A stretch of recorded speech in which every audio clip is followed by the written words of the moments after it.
Queridos, eu quero compartilhar uma reflexão da palavra de Deus. Por gentileza, abram as vossas Bíblias.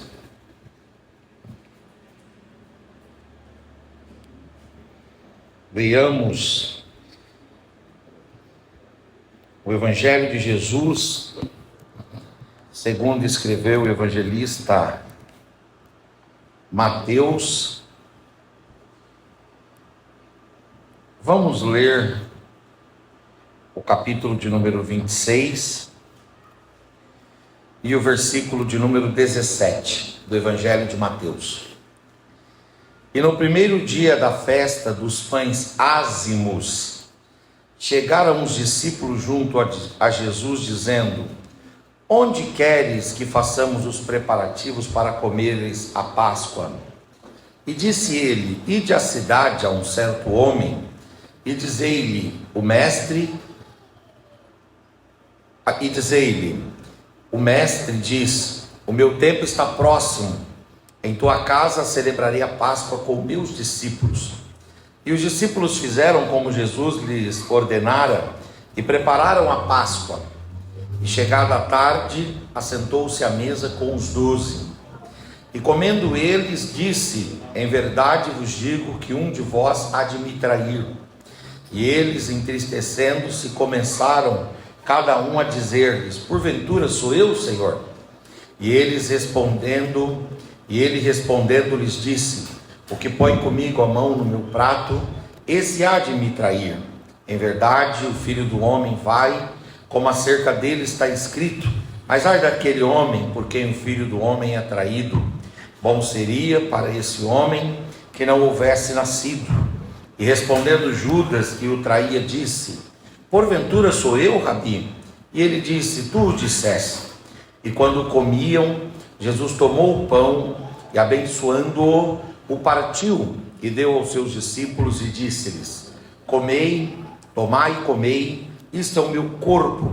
E depois, tomando o cálice e dando graças, deu-lhe também aos discípulos, dizendo: bebei dele todos, porque isto é o meu sangue, o sangue do Novo Testamento, que é derramado para a remissão de muitos pecados.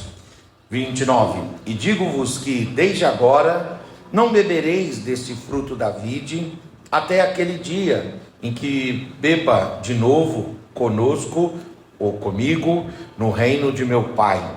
E tendo ele então cantado o hino, saíram para o Monte das Oliveiras. Amém e amém.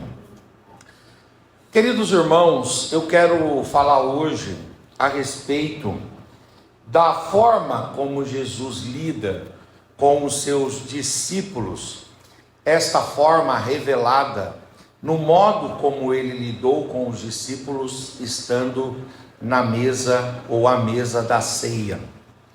E é muito importante que nós tenhamos em mente que a primeira ceia que foi celebrada, ela foi celebrada no ano 33 da era cristã, foi celebrada na cidade de Jerusalém e foi celebrada pelo nosso Senhor Jesus Cristo. No dia da festa da Páscoa, o Senhor Jesus converteu, porque a festa da Páscoa é uma festa judaica, e o Senhor converteu essa festa na ceia, a festa então dos cristãos.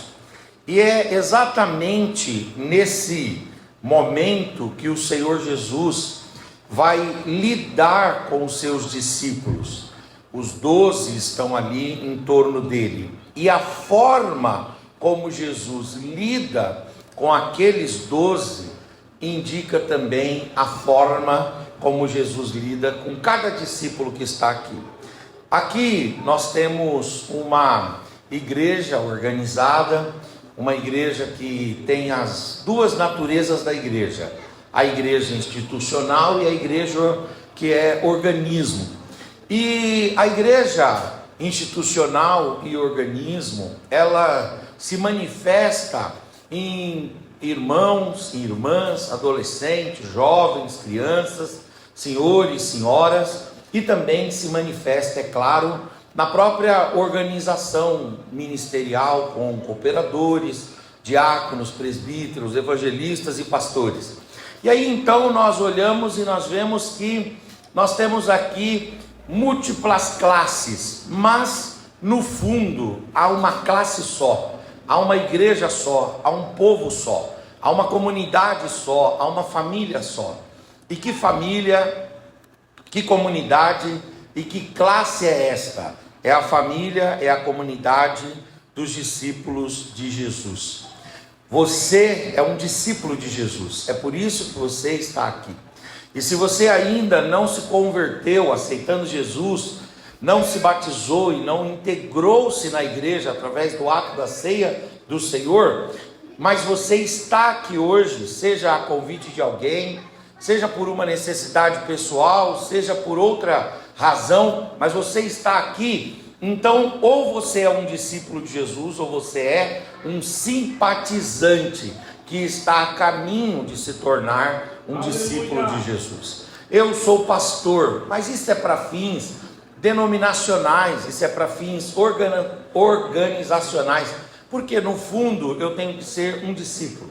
Pastor Dilson é pastor presidente desta obra, mas isso para fins bíblicos, para fins eclesiológicos, para fins salvíficos, isso não importa, ele é um discípulo de Jesus, porque nós não seremos salvos se formos pastores, ou evangelistas, ou pregadores. Não é isso que nos salva. O que nos salva é a posição de sermos discípulos de Jesus. Então nós aqui somos discípulos de Jesus. Cada um está numa atividade, cada um está num tempo da caminhada com Jesus, cada um está num nível e num estágio de desenvolvimento na relação com Jesus, mas todos nós somos discípulos de Jesus. Vós sois os meus discípulos, disse o Senhor Jesus. Então aqui está uma igreja que é formada por homens e mulheres que em última análise são os discípulos de Jesus. E como é que Jesus lida com os seus discípulos? Aqui na ceia, que reflete na forma como ele lida conosco. Jesus lida com algumas frentes ou com algumas características, e eu quero falar sobre isso. A primeira coisa, quando Jesus vai tratar com os seus discípulos lá na ceia, o que reflete na forma como ele trata conosco hoje, Jesus, ele lida com os seus discípulos, trazendo os discípulos para próximo dele. Jesus, ele tem essa característica de estabelecer uma relação de proximidade com os discípulos. Ele não exerce uma direção, ele não exerce um discipulado, ele não exerce uma liderança, ele não exerce um treinamento, ele não exerce uma mentoria, ele não exerce uma condução dos discípulos distante. Ele também não exerce uma liderança, uma condução virtual, muito menos meramente ideológica e tão pouco simbólica.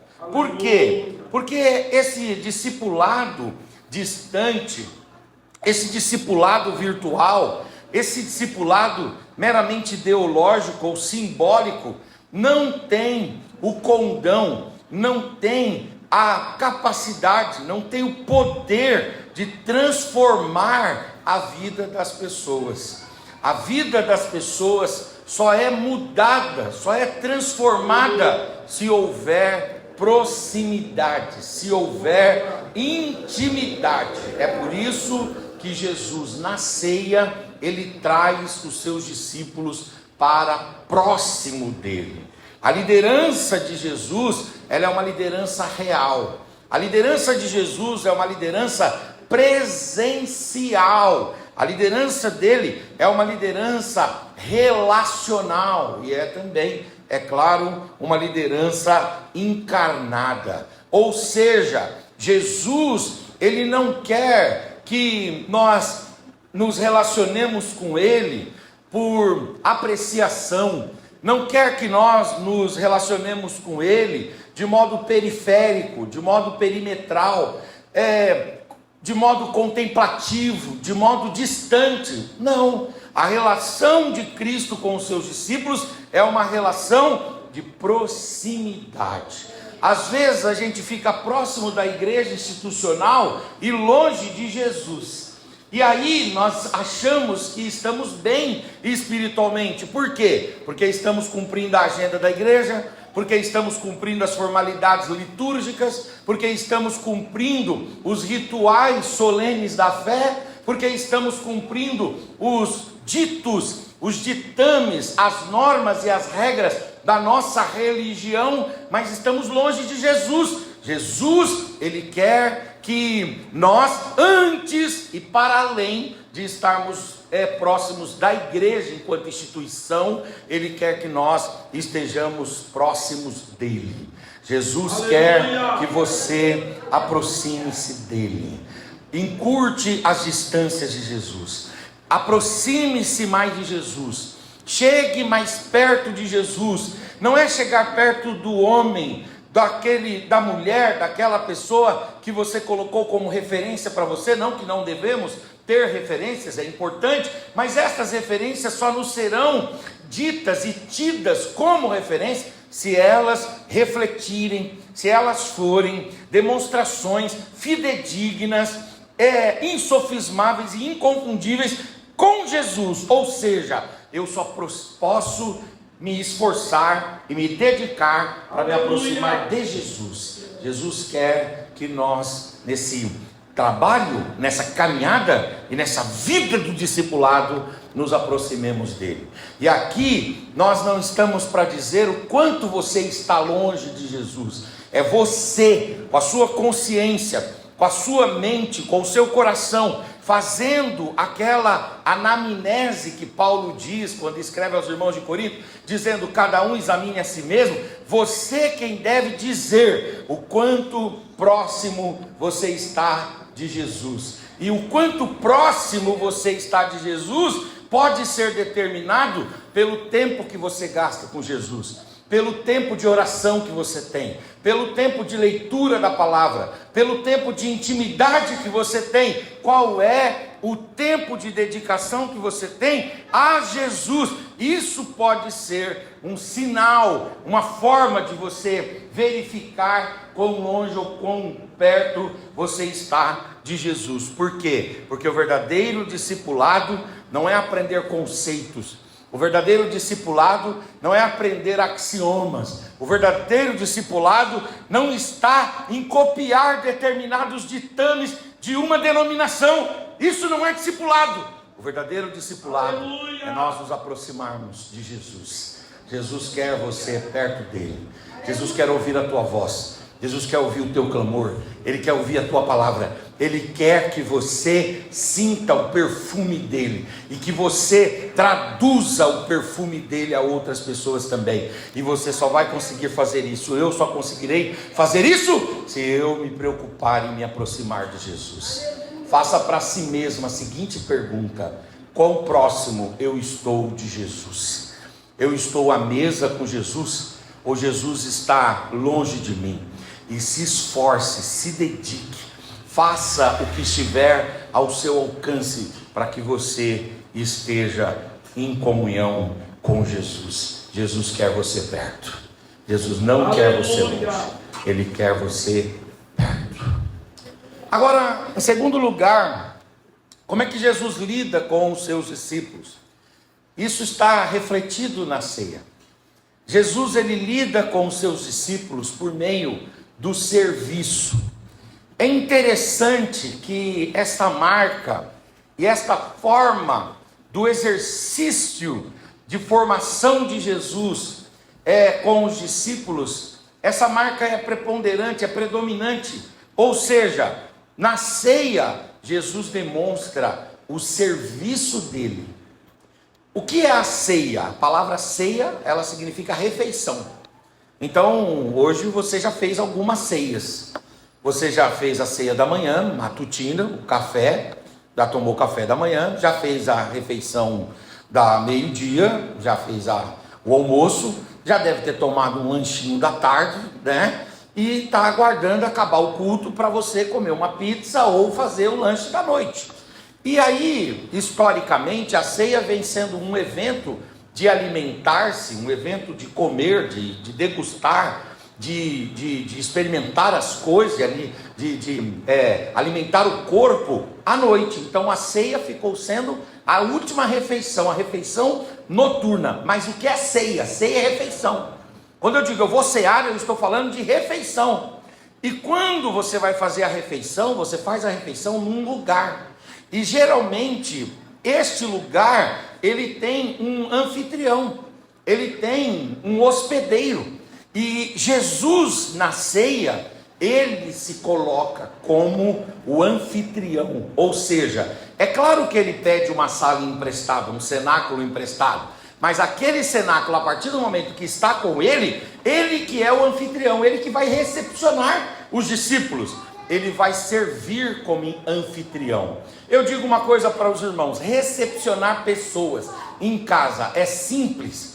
Se eu agora terminarmos o culto aqui, o pastor Gil escolheu uma irmã aqui da igreja, que mora perto, e dissesse assim: todos os irmãos vão lá para a casa da irmã, a sua mente fica em paz ou fica desesperada? Como é que fica?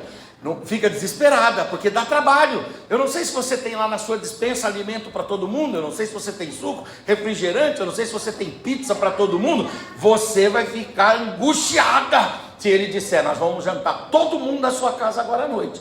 Mas Jesus aqui, de forma muito generosa, de forma muito solícita, de forma muito disponível, ele trabalha, ele exerce o papel de anfitrião. Aleluia! E ser anfitrião não é fácil. Quando você vai receber pessoas em casa, você precisa organizar, não é? Você não recebe as pessoas com a organização comum do dia a dia, porque a organização comum é o que? Roupa por meio da casa, sapato, é aquela coisa doméstica. Mas quando vem alguém, você torna a sua casa um brinco. Então o Senhor Jesus, ele vai ter esse serviço. Ele é o anfitrião, ele que prepara o cenáculo, ele que organiza a mesa, é ele quem vai acolher os discípulos, ele que vai preparar ali os cálices, ele que vai preparar os pratos. Não havia ali aquela prática do uso dos talheres, das pratarias, mas se houvesse o uso das pratarias e dos talheres, quem tiraria da cristaleira os melhores cristais para servir os discípulos seria Jesus. Jesus é quem organiza a mesa, Jesus é quem organiza e distribui os convidados. Esses dias eu fiz uma reunião na minha casa, e aí vinham amigos meus, e meus amigos são muito antagônicos, assim, tem amigo meu que é de um jeito, tem outro amigo que é de outro, totalmente diferente, e esses dois não podem muito sentar juntos, então você tem que organizar, esse daqui senta com fulano, e esse aqui senta com Beltrano, porque se eu colocar esse daqui com esse, vai dar confusão, no meio do jantar. Jesus, então, ele vai tendo essa habilidade, e tudo isso diz respeito ao serviço. O discipulado de Jesus, ele é pautado numa proximidade. E segundo, ele é pautado num serviço, numa disposição de servir, numa disposição de distribuir o pão, de entregar o cálice, de cuidar do ambiente, antes, durante e depois. É Jesus quem lava a louça, porque alguém tem que ficar para lavar a louça. Alguém diz assim: eu fui na festa, foi maravilhoso, só que você foi embora e alguém lavou a louça. Alguém tirou os papéis, aleluia, alguém pegou os copinhos, alguém amarrou o lixo, alguém levou o lixo lá fora. Jesus é quem vai fazer isso, ele é o anfitrião, ele que vai recepcionar, ele que vai limpar, ele que vai cuidar. Isso mostra um modelo do discipulado de Jesus. Jesus, ele quando vai treinar, quando ele vai mentorear, quando ele vai formar uma pessoa, Jesus serve. Da mesma forma que Jesus serviu os discípulos lá no primeiro século, de forma física e de forma presencial, saiba, Jesus tem servido você, Jesus tem trabalhado para você. Eu não sei se você hoje já trabalhou para Jesus, mas eu quero te dizer que hoje Jesus já trabalhou por você. Eu não sei se hoje você já carregou alguma coisa por Jesus, mas Jesus hoje já carregou alguma coisa por você. quando perguntado, ele disse aos discípulos: eu trabalho até agora e o meu Pai trabalha também. Quer dizer, ele disse isso enquanto esteve em vida física aqui, antes de morrer e ressuscitar e ser assunto aos céus. Ele disse isso em vida aqui. E depois que ele foi assunto aos céus, Paulo vai escrever 1 Timóteo 2,5, quando ele diz: nós temos um só Deus e um só mediador entre Deus e os homens, Jesus Cristo homem. João vai dizer em 1 de João 2,1: não pequem, mas se você pecar, fique tranquilo, você não tem só um mediador que trabalha por você, mediando as suas situações diante de Deus, você tem também um advogado, e não é um advogado que se vende por propina, não é um advogado que se corrompe, é um advogado, Jesus Cristo justo. Ele diz: é um advogado, Jesus Cristo justo. É Jesus Cristo que não aceita corrupção, não aceita suborno, não aceita propina. É aquele que defende você e que luta por você. Do mesmo jeito que Jesus exerce um discipulado num primeiro momento pautado no serviço, hoje Jesus também desenvolve conosco uma relação pautada no serviço. Jesus já trabalhou por você hoje. Jesus está trabalhando agora por você. E Jesus vai continuar trabalhando. Eu quero dizer para você que por causa de você, Jesus trabalha por pessoas que não dão a mínima para Ele. Pessoas que ignoram os trabalhos, os esforços, as intervenções, as palavras, as defesas, as intercessões dele. Jesus trabalha, Ele serve. E aqui está um modelo que Jesus deseja que nós também desenvolvamos. Um cristão verdadeiro não é aquele que vem para a igreja no culto dominical e se senta nessas cadeiras almofadadas, nesse ambiente gostoso. Aliás, essa igreja aqui é uma igreja de muitos talentos musicais, e se assenta aqui para assistir o culto.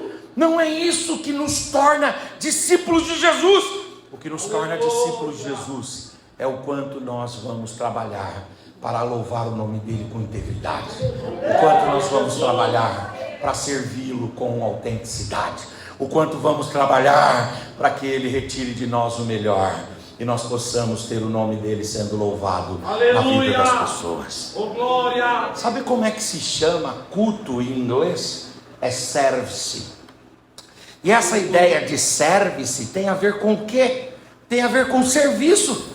O culto é um serviço. Você veio aqui para servir, para levantar a tua mão, para dar glória, para se levantar, sentar, para fazer um movimento que, se você estivesse em qualquer outro lugar, você estaria dispensado de fazer.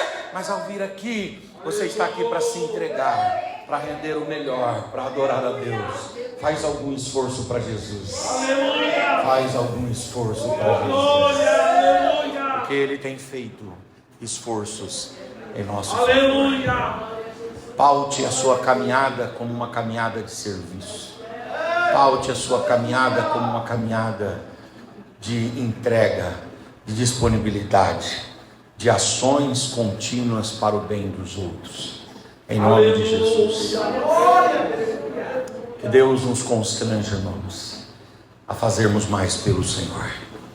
A gente faz muito pela nossa casa, a gente faz muito pelos nossos filhos, a gente faz muito pelos nossos sonhos, pelas nossas vaidades, a gente faz muito, mas o Senhor quer que a gente faça muito por Ele e por Ele. Aleluia! Em terceiro lugar, como é que Jesus vai tratar os seus discípulos na ceia?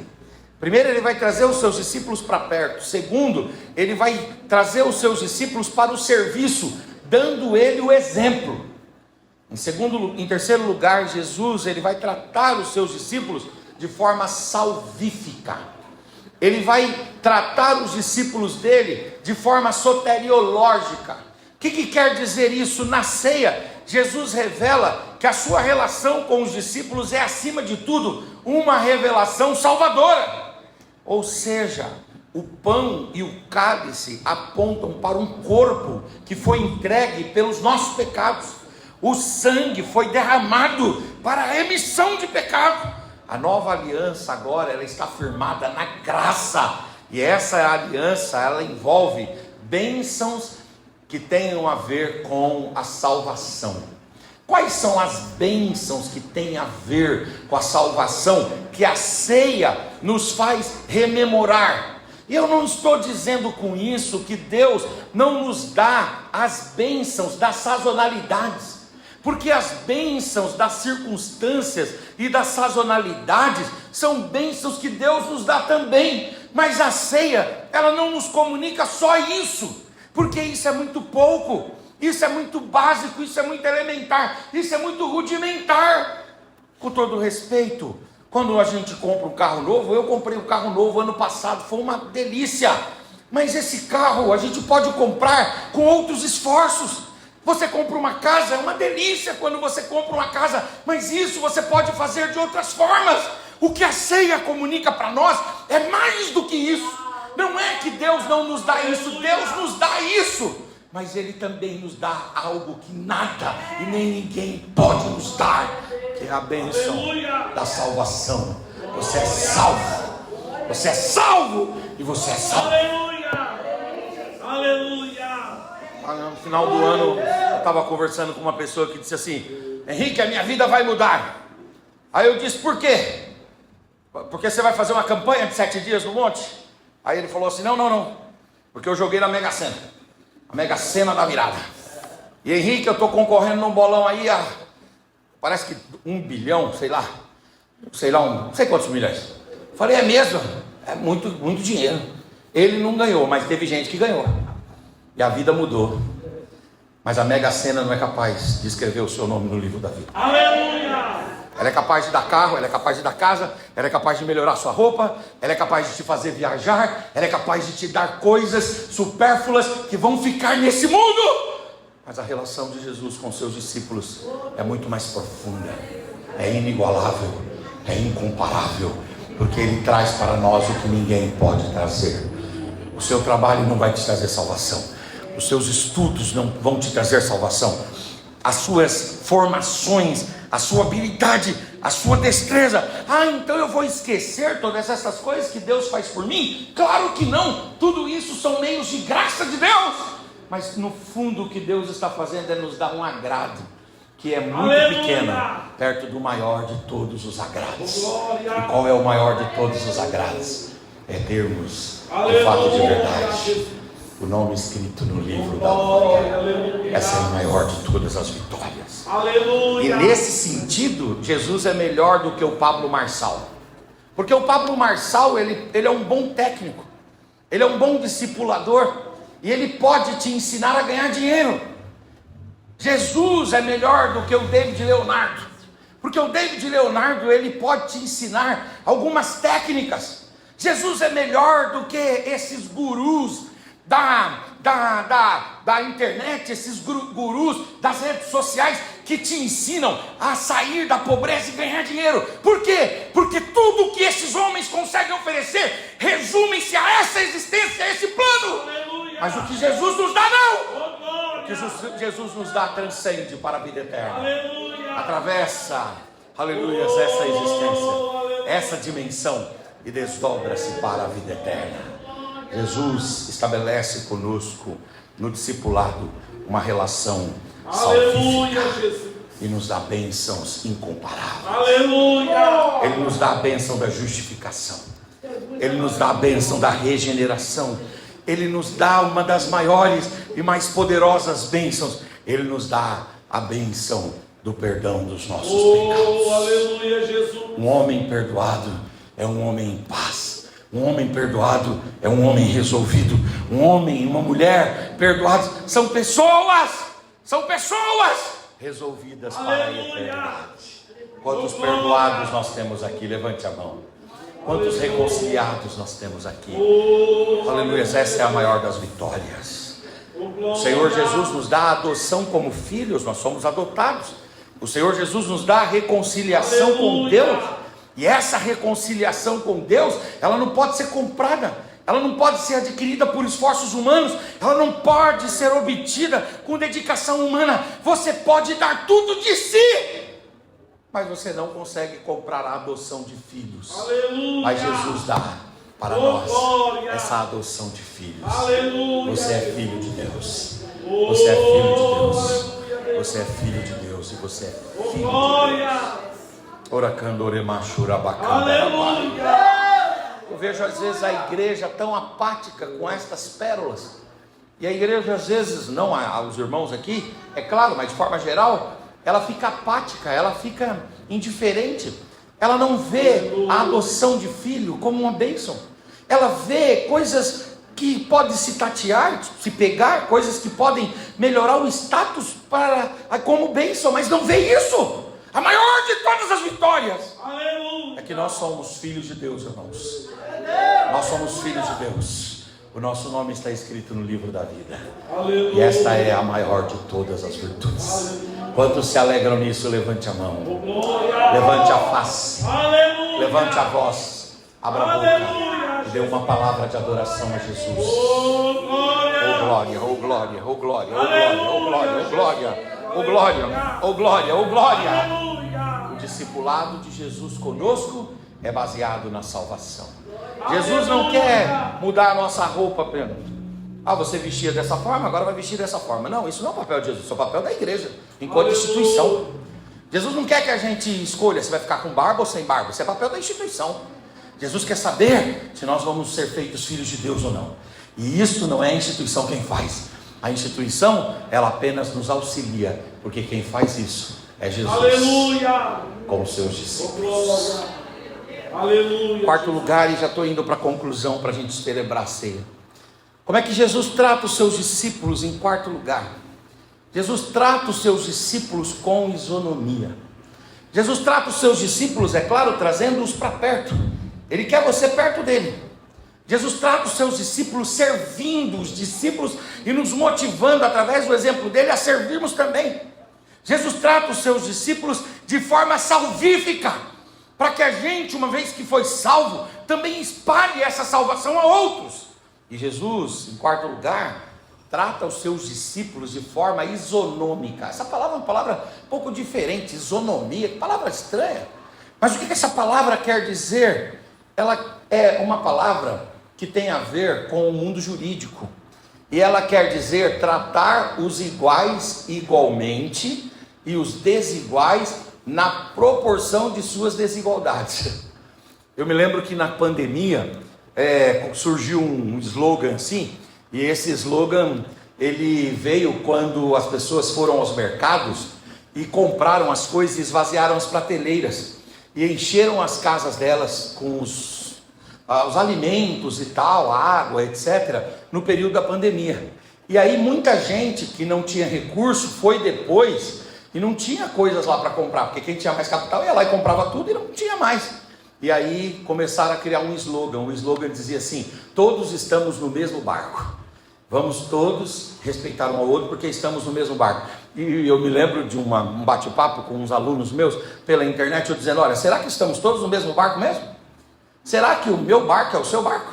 Será que o barco do irmão é igual ao do outro? Tem irmão que está numa prancha, só na prancha. Ele está na prancha ali, não é brincadeira não, se soprar ele cai. Tem outro irmão que está num transatlântico. Então a gente vai ter que saber qual é o barco que está. Aqui nessa igreja aqui, nós temos pessoas distintas. São diferentes em gênero, homens e mulheres. São diferentes em idades. Nós temos um bebê lindo, maravilhoso ali. Nós temos jovens, adolescentes, crianças. São diferentes em formações. Uns fizeram um curso técnico, outros terminaram o fundamental, outros o ensino médio, outros graduados, pós-graduados e assim sucessivamente. A igreja, ela é uma igreja miscigenada, heterogênea, eclética. Por quê? Nós somos uma igreja, uma comunidade de gente muito diferente. Diferente no aspecto étnico, diferente no aspecto, em inúmeros aspectos. E os discípulos que estavam à mesa com Jesus também tinham suas desigualdades. Eles eram todos discípulos, mas cada um numa dimensão. Por exemplo, como é que Jesus ele vai tratar o Pedro? O Pedro, Jesus vai sempre tratar o Pedro confrontando. Pedro precisa de palavra dura. Jesus não afina para Pedro. O Pedro fala alguma coisa errada, Jesus não abaixa a cabeça para ele. Já pum! O Pedro toma toda hora pancada de Jesus. O Pedro é um resiliente, porque Jesus bate bastante nele, mas ele aguenta. porque é necessário tratar assim. Agora o João é um chorão, um mantegão, que Jesus pega ele e coloca no peito, e ele chora no peito de Jesus. E o Tomé? O Tomé é um indivíduo racionalista, cético. Ele quer as coisas certinhas, tá? 2 e 2 são 4. Ele é matemático, ele é criterioso, ele é muito observador. E Jesus vai e o trata também.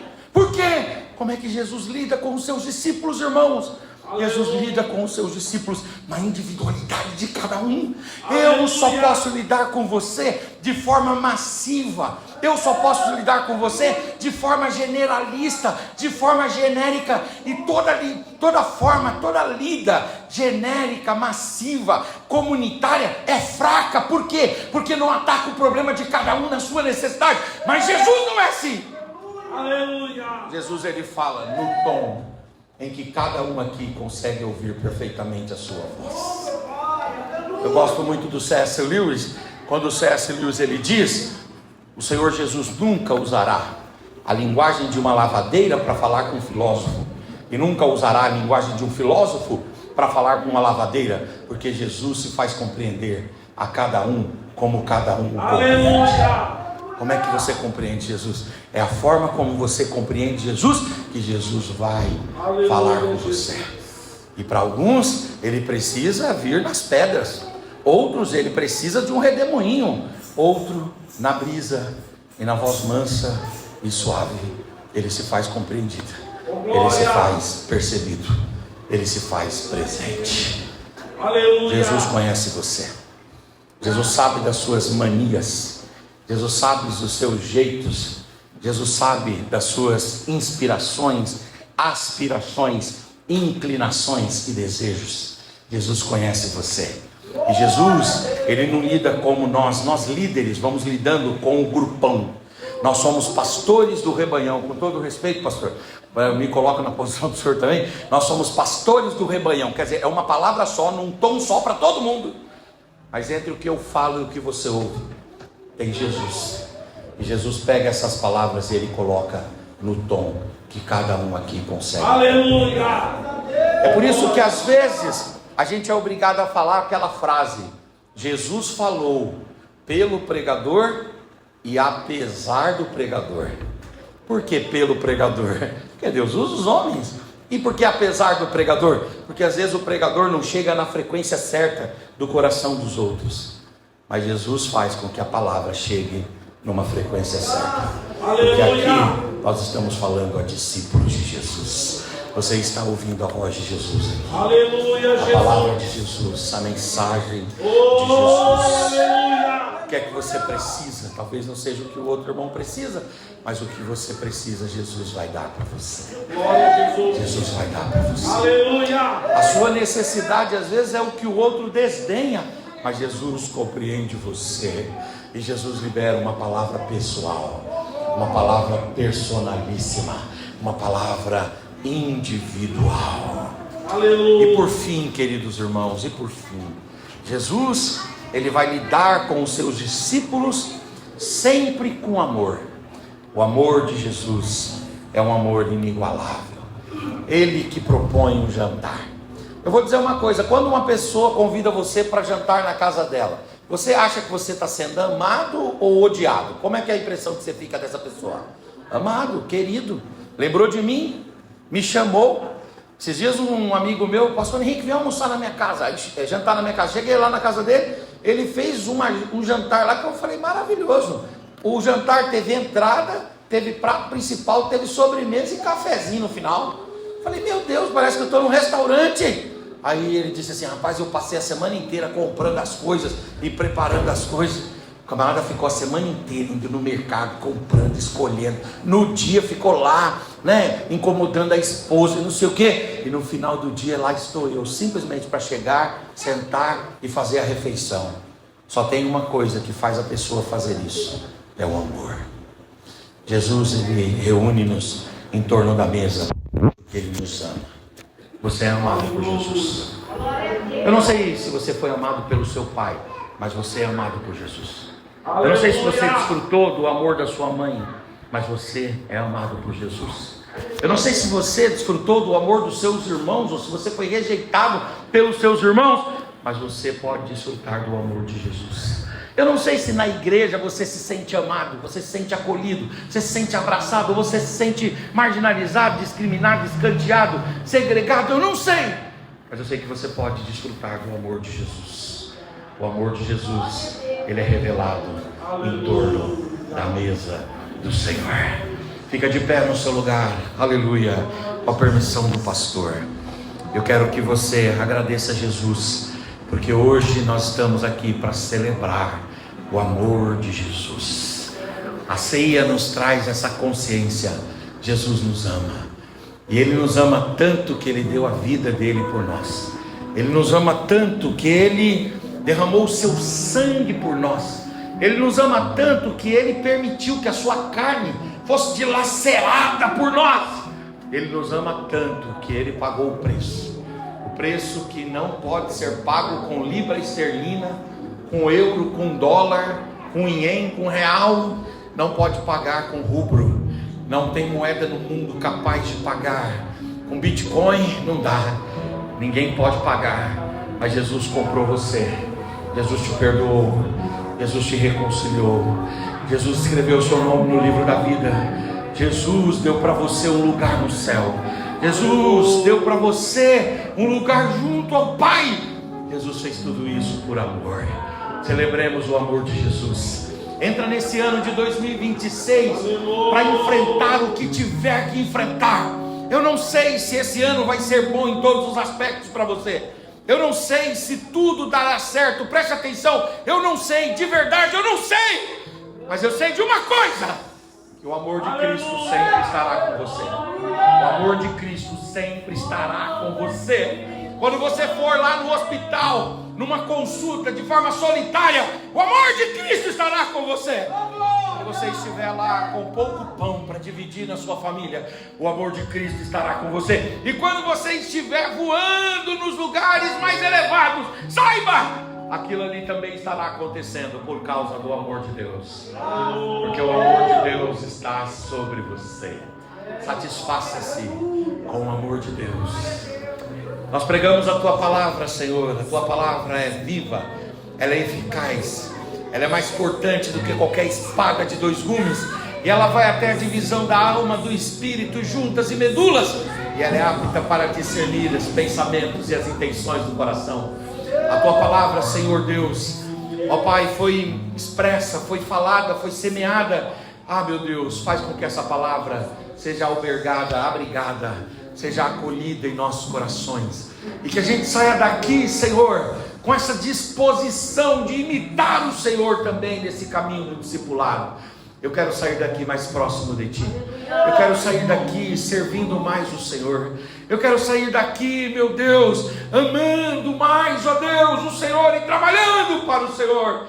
Eu quero sair daqui respeitando as diferenças das pessoas, como o Senhor respeitou e respeita as diferenças no meio do seu povo. Meu Deus, nos torna pessoas melhores para a glória do Teu nome. Essa é a nossa oração. Amém, Senhor.